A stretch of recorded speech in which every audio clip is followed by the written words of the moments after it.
자, 이제 아메리카 대륙으로 가보겠습니다. 두 번째 무역 전쟁은 미국의 남북 전쟁입니다. 미국 역사에 있어서 그 역사의 흐름을 가장 크게 바꾼 사건 중에 한 개가 바로 남북 전쟁인데요. 우리가 이제 알다시피 그 원인이 그 노예 제도의 폐지 이런 거에 있는데, 그 속에 숨어 있는 가장 큰 원인 중에 하나가 바로 관세였습니다. 미국은 각 주의 주권을 인정하는 그 연방제 공화국으로 이제 시작을 했고, 지금도 연방제를 유지하고 있습니다. 이제 미국이 처음 이제 건국이 됐을 때 이제 유럽에서 여러 이민자들이 넘어오면서 점점 이제 공업 국가로 이제 발전을 하기 시작했죠. 그러면서 이제 미국이 북부에 있는 주들과 남부에 있는 주들 사이에 그 산업의 차이에 따라서 그 격차가 이렇게 생기기 시작했는데, 그 산업의 격차로 인해서 미국의 내전인 남북 전쟁이 발발하게 되었던 겁니다. 남북의 특징을 한번 살펴보면, 뉴욕이 있는 이제 캐나다랑 가까운 이 북부주들은 말 그대로 키워드가 두 가지입니다. 산업화, 임금 노동자입니다. 산업화가 이제 급속히 진행되면서 공업 중심의 경제 구조를 갖추고 있었습니다. 말 그대로 도시 같은 느낌이죠. 예. 공장이 있다 보니까 노예보다는 그 임금 노동자 중심의 경제 체제를 이제 만들어 가고 있었습니다.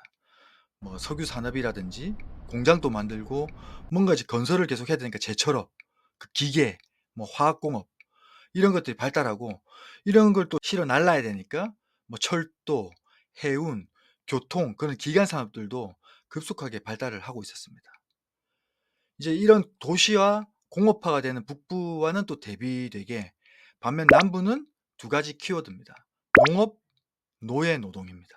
남부는 농업 중심의 경제 구조를 유지하고 있었기 때문에 임금 노동자보다는 노예 노동에 의존한 그 대농장, 플랜테이션 농업이 주를 이루고 있었습니다. 농촌이었죠. 예. 북부는 도시, 남부는 농촌이었습니다. 주로 생산하는 게 면화 이런 것들을 생산해서 다시 유럽으로 수출하는 수출 경제 중심이었었고, 그래서 영국이나 이런 나라들과 밀접하게 관계를 맺고 있었습니다. 그러면서 이런 경제 구조 때문에 북부와 남부의 이제 노예를 바라보는 시선이 이제 갈라졌었죠. 북부에서는 이제 공업화되고 뭐 산업혁명 이런 것들이 이제 이루어지다 보니까, 노예보다는 우리는 그냥 숙련된 임금 노동자가 필요하다라고 여겼지만은, 남부는 여전히 농업 중심의 노예 노동에 이제 의존하는 구조여가지고 노예제 없어지면 안 된다라고 하는 이제 의견 대립이 있었습니다.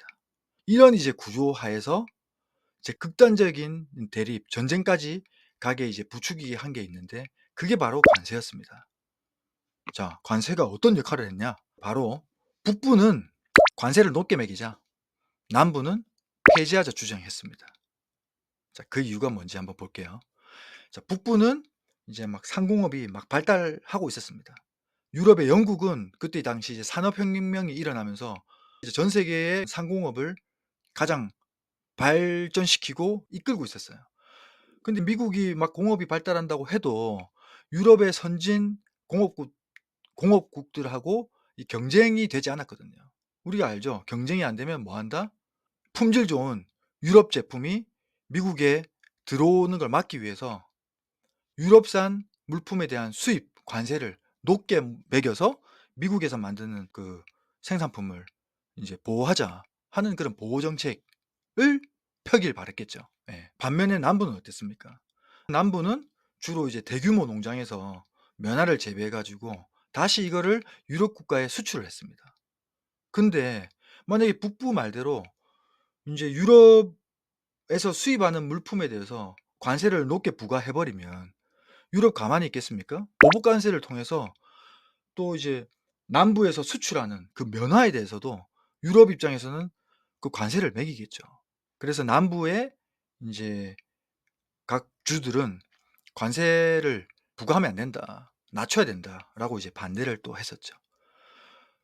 그러다 보니까 북부는 노예제를 폐지하고 관세를 높이자, 남부는 노예제를 유지하고 관세를 없애야 된다라고 극명하게 대립이 된 겁니다. 근데 우리가 보면 알죠. 우리도 1900 뭐 60 년대 70 년대 지나면서 우리나라가 농업 국가에서 산업화되면서 어떻게 됐어요? 농촌에서 다 도시로 일하려고 떠나고 도시가 계속 커지지 않습니까? 미국도 마찬가지거든요. 시간이 지날수록 남북 경제 격차가 어떻게 됐겠어요? 북부가 공업화되면서 경제 발전을 이뤄낸 거죠. 그러면서 인구도 북부에 몰리게 되고 경제력도 이제 커지다 보니까 자연스럽게 그 미국의 이제 의회는 관세를 높이는 법을 통과시키게 됩니다. 그러다 보니까 이제 당연히 영국이나 이제 다른 유럽 국가들은 이제 미국이 그 수출하는 품목에 보복 관세를 적용했고, 농산물 이제 수출에 이제 의존하는 남부는 큰 피해를 이제 입게 된 거죠. 그래서 이제 여기에 이제 노예제 존속 문제까지 겹치면서 남북 간의 갈등은 결국 전쟁으로 이어지게 된 겁니다. 이렇게 보듯이 관세 자체가 당시 미국에서도 뭐 북부, 남부 이렇게 딱 나눠진 이분법적인 그런 이제 경제 구조를 갖추고 있는 상황에서도 부과하느냐 안 하느냐에 따라서 극명하게 인제 유불리가 나뉘게 되는데, 지금 현대 사회의 모든 이제 글로벌 경제가 하나로 이제 엮여 있고 유기적으로 연결되어 있는 상태에서 자국의 이익을 위해서 관세를 부과한다. 또 뭔가를 위해서 관세를 낮춘다. 이게 과연 의도했던 대로 그 이익만 추구할 수 있느냐? 그런 상황은 아닌 시대에 인제 우리는 살고 있다고 이제 볼 수 있을 것 같습니다. 자, 이제 마지막으로 유럽 대륙으로 한번 넘어가 보도록 하겠습니다.